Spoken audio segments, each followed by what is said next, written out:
In this video, we will learn about evaluation of training program.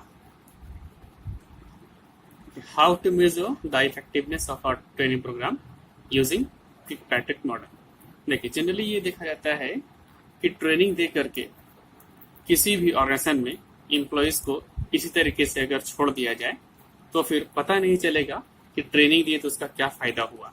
ये बहुत ही जरूरी है कि ट्रेनिंग देने का फायदा क्या हुआ इसके बारे में पता लगाया जाए। तो इसके लिए बहुत सारे मॉडल्स हैं जिसमें सबसे ज्यादा लोकप्रिय है किर्कपैट्रिक मॉडल। ये सबसे बेस्ट मॉडल है, ज्यादातर मॉडर्न ट्रेनर इसे यूज करते हैं मेजरमेंट करने के लिए effectiveness of a training programme.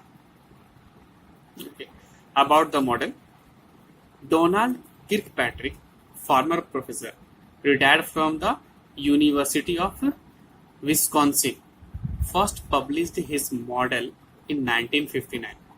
He updated it in 1975 and again in 1993 when he published his best known work evaluating training program.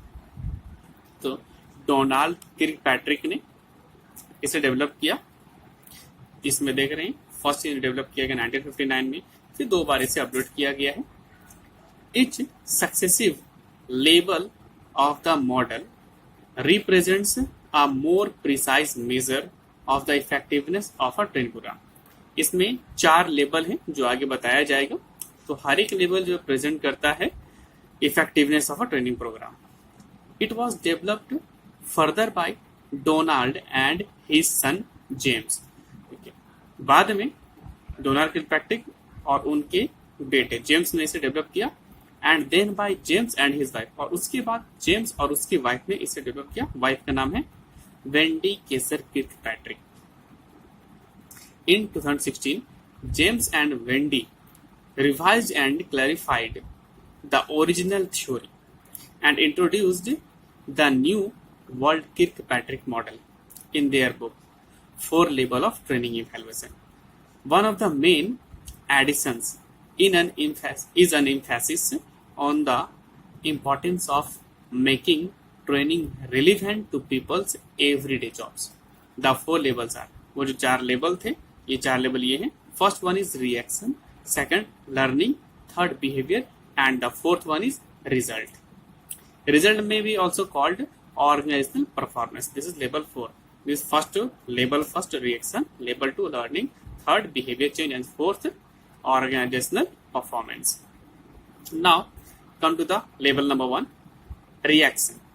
Okay, you want people to feel that training is valuable. ये हम लोग जानना चाहते हैं कि people feel करें कि training valuable उनके लिए है कि नहीं। Measuring how engaged they were, how actively they contributed and how they reacted to the training helps you to understand how well they received it. देखिए पता लगाना कि उनका रिएक्शन देखकर फिर ट्रेनिंग उनके लिए कितना फायदेमंद रहा। अब ये कैसे, तो हम लोग मेजर करेंगे हाउ एंगेज्ड दे वेर, वो कैसे एंगेज थे, हाउ एक्टिवली दे कंट्रीब्यूटेड, वो कितने एक्टिवली उन्होंने कंट्रीब्यूट किया, and how they reacted to the training, और किस तरीके से उन्होंने रिएक्ट किया ट्रेनिंग में। ये हमें हेल्प करता है कि उन्होंने कितना सीखा। It also enables you to make improvement to future programs. देखिए फ्यूचर प्रोग्राम में इम्प्रूवमेंट के लिए भी हमें हेल्प करता है by identifying important topics that might have been missing. तो जो इंपॉर्टेंट टॉपिक जो मिसिंग उसको पहचान करके।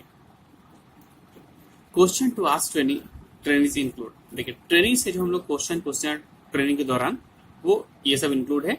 Did you feel that the training was worth your time.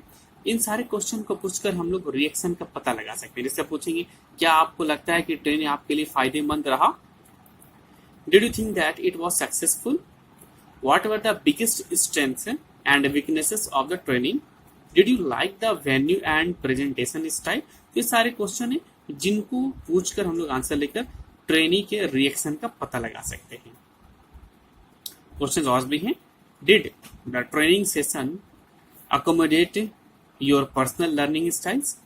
What are the 3 most important things that you learned from this training.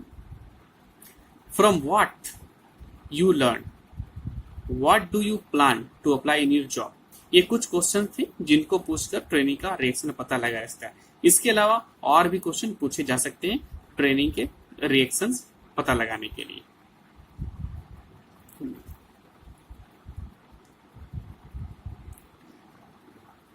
उन सारे questions के बाद अब देखिए यहाँ पे continue. Identify how you want to measure people's reaction. अब पता लगाना है हम लोग किस तरीके से रिएक्शन को आइडेंटिफाई करना चाहते हैं। Many people use employ satisfaction surveys to do this. बहुत से लोग एम्प्लॉय सेटिस्फैक्शन सर्वे को यूज करते हैं। But you can also watch trainees body language. लेकिन हम लोग ट्रेनी की बॉडी लैंग्वेज को देख के पता लगा सकते हैं रिएक्शन का। मान लिया ट्रेनिंग दिया जा रहा है और किसी का ध्यान इधर ना होकर वो इधर उधर देख रहा है, तो इससे पता लगा सकते हैं कि ट्रेनिंग का उसके ऊपर कुछ ज्यादा असर नहीं हो रहा है ड्यूरिंग द सेशन। और आस्क फॉर वर्बल फीडबैक, और उससे वर्बल फीडबैक वो ले सकते हैं। तो रिएक्शन पता लगाने के लिए क्वेश्चन पूछे जा सकते हैं और बॉडी लैंग्वेज को भी देखा जा सकता है, उससे ही बहुत कुछ रिएक्शन का पता चल जाता है। Analyse the feedback and consider the changes that you could make in response. अब एनालाइज करना है फीडबैक को और कंसिडर करना है चेंज को, जो कि हम लोग इसमें कर सकते हैं। लेवल 2 ये लर्निंग है। Level 2 focus on measuring what your trainees have and haven't learn. तो लेवल 2 इस पे फोकस करता है कि हमारे जो ट्रेनी है उन्होंने क्या सीखा और क्या नहीं सीखा।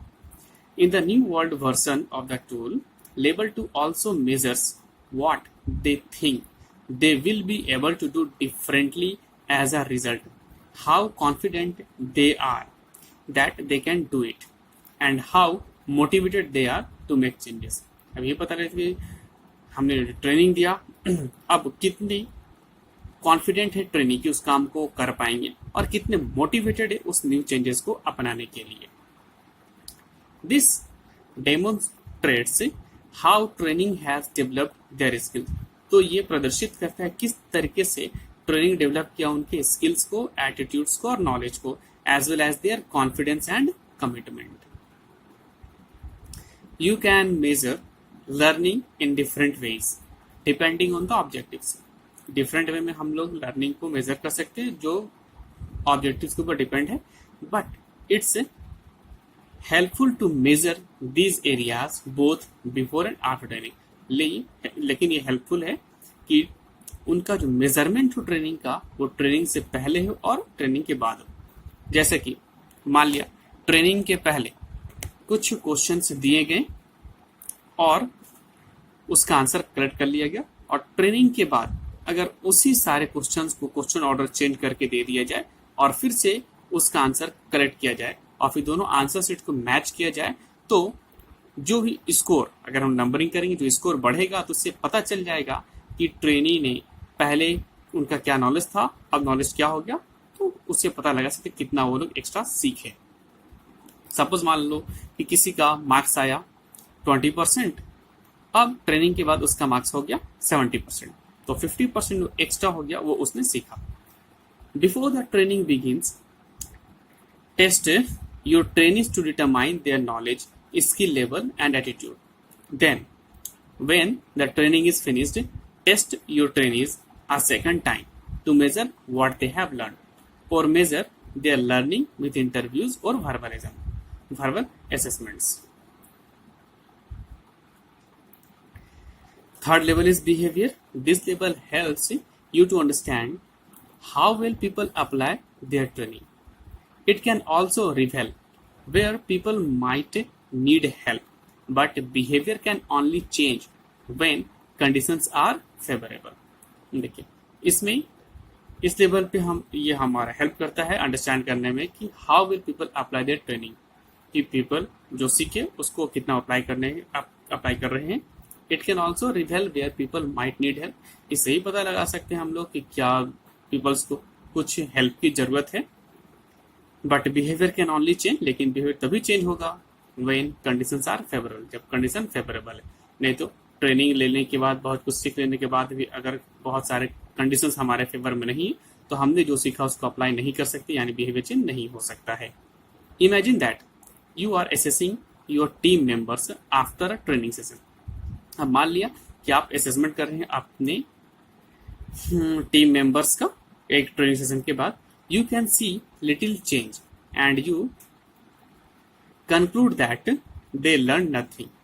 आप एक छोटा सा चेंजेस दे सकते हैं और कंक्लूड कर सकते हैं कि उन्होंने कुछ नहीं सीखा and that training was ineffective, और ये बोल सकते हैं कि ट्रेनिंग इनइफेक्टिव रहा. इट्स पॉसिबल, लेकिन ये पॉसिबल है, however, that they actually learned a lot but that the organisational और team culture obstructs behaviour change. लेकिन ये भी हो सकता है कि उन्होंने सीखा बहुत है लेकिन ऑर्गेनाइजेशनल का जो कल्चर है वो उन्हें उस चेंजेस को अप्लाई करने नहीं दे रहा होगा. तो ऑर्गेनाइजेशनल कल्चर के कारण उसमें कुछ जो ऑब्स्ट्रक्ट्स हैं, कुछ बाधाएं, उसके कारण वो जो कुछ नया सीखे उसको अप्लाई नहीं कर पा रहे हैं. Perhaps existing processes mean that there is little scope to apply new thing. ये भी हो सकता है कि वहां पे जो नया सीखा है उसके लिए बहुत ही छोटा स्कोप है उस सीखी हुई चीज को अपनाने के लिए. For example, as a result your people don't feel confident in applying new knowledge. अब जब बहुत ही कम वहां पे जगह मिलेगा अपने नॉलेज को अप्लाई करने के लिए, मान लिया कि जो सीखते हैं उसको हमारा जो ऑर्गेनाइजेशन का रूल्स रेगुलेशन है उसको अप्लाई नहीं करने दे रहा हो, तो वैसे कंडीशन में जो सीखे उसका बहुत ही थोड़ा हम लोग यूज कर पाएंगे. और see few opportunities to do so, और they may not have had enough time to put it into practice. या फिर जो सीखे हैं उसको प्रैक्टिस करने के लिए ज़्यादा टाइम ना मिला. कैसे हम सीख तो बहुत नहीं लेकिन उसको अप्लाई नहीं कर पा रहे हैं. इसका मतलब ये नहीं कि अगर हमने जो कुछ नया सीखा है उसको अप्लाई नहीं किया जा रहा है तो ट्रेनिंग इनइफेक्टिव रहा. सीखे हैं लेकिन कुछ कारणों के कारण, कुछ कारणवश, जैसे ऑर्गेनाइजेशन के बहुत सारे रूल रेगुलेशन वैसे हो सकते हैं जो कि अगर वैसा बोले कि नहीं हमने जैसा बोला है, हमारा जैसा रूल है वैसे ही काम करो, जो नया सीख के आए हो उसको तुम्हें अप्लाई नहीं करना है, तो ये सब वगैरह बहुत सारे प्रॉब्लम्स हो सकते हैं. तो जिनके कारण बिहेवियर में कुछ चेंजेस नहीं भी दिख सकते या फिर बहुत माइनर चेंजेस दिखेगा. तो इसका मतलब ये नहीं कि अगर बिहेवियर चेंज नहीं हो रहा है तो ट्रेनिंग से कुछ सीखा नहीं गया. Be sure to develop process that encourage, reinforce, and reward positive changes in behavior. The New World Kirkpatrick model calls these process required drivers. तो अब न्यू चेंजेस वगैरह को अडॉप्ट करने के लिए कुछ ड्राइवर्स चाहिए, कुछ स्टिमुलस चाहिए. तो जो न्यू वर्ल्ड किर्कपैट्रिक मॉडल है इस प्रोसेस को बोलता है रिक्वायर्ड ड्राइवर्स. मतलब जो सीखा उसको अप्लाई करने के लिए कुछ ड्राइवर्स चाहिए. If a team member use a new skill effectively, highlight this and praise him or her for it. अगर कोई न्यू मेंबर जो नया सीखा है उसको बहुत अच्छे तरीके से यूज कर रहा है तो उसको हाईलाइट करना चाहिए और उसकी तारीफ करनी चाहिए, तो जिससे वो जो कुछ सीखा नया उसको अप्लाई करने में इंटरेस्ट लेगा. Level 4 result. At this level you analyse the final result of your training. इस लेवल पे फाइनल रिजल्ट को हम एनालाइज करते हैं. Level 4 will likely be the most costly and time consuming. ये लेवल 4 है, ये ज्यादा महंगा भी हो सकता है, कॉस्टली भी हो सकता है और टाइम कंज्यूमिंग भी हो सकता है. क्योंकि ट्रेनिंग प्रोग्राम का जब किया जाएगा इवैल्यूएशन, तो इवैल्यूएशन करने के लिए अलग से रखना पड़ेगा इवैल्यूएटर को जो कि पूरे प्रोग्राम का करेगा एनालिसिस. तो उसमें लंबा समय भी लग सकता है और जो स्पेशलिस्ट आएंगे एनालिसिस करने के लिए उनको भी हेवी अमाउंट पेमेंट करना पड़ता है, तो कॉस्टली भी है. Your biggest challenge will be to identify which outcomes, benefits और final results are most closely linked to the training. अब ये बहुत बड़ा चैलेंज होता है कि कौन सा आउटकम, बेनिफिट और फाइनल रिजल्ट ये सबसे ज्यादा क्लोज रहा ट्रेनिंग के, and to come up with a effective way to measure this outcomes in the long term. Modern trainers often use the Kirkpatrick model backward by first stating the results that they want to see. तो जितने भी modern trainers हैं ये इस model का use करते हैं और पहले ये बताते हैं रिजल्ट को कि वो क्या देखना चाहते हैं, and then developing the training that is most likely to deliver them. This helps to prioritise the goals of the training and make it more effective. तो ये हेल्प करता है कि कि ट्रेनिंग का जो गोल है उसको पहले से बता दिया जाए और ट्रेनिंग को किस तरीके से इफेक्टिव बनाया जाए। तो ये सबसे बेहतर मॉडल है ट्रेनिंग का इवेल्युएशन करने के लिए, जो कि मॉडर्न ट्रेनर सबसे ज्यादा इसे यूज करते हैं। Okay, thank you.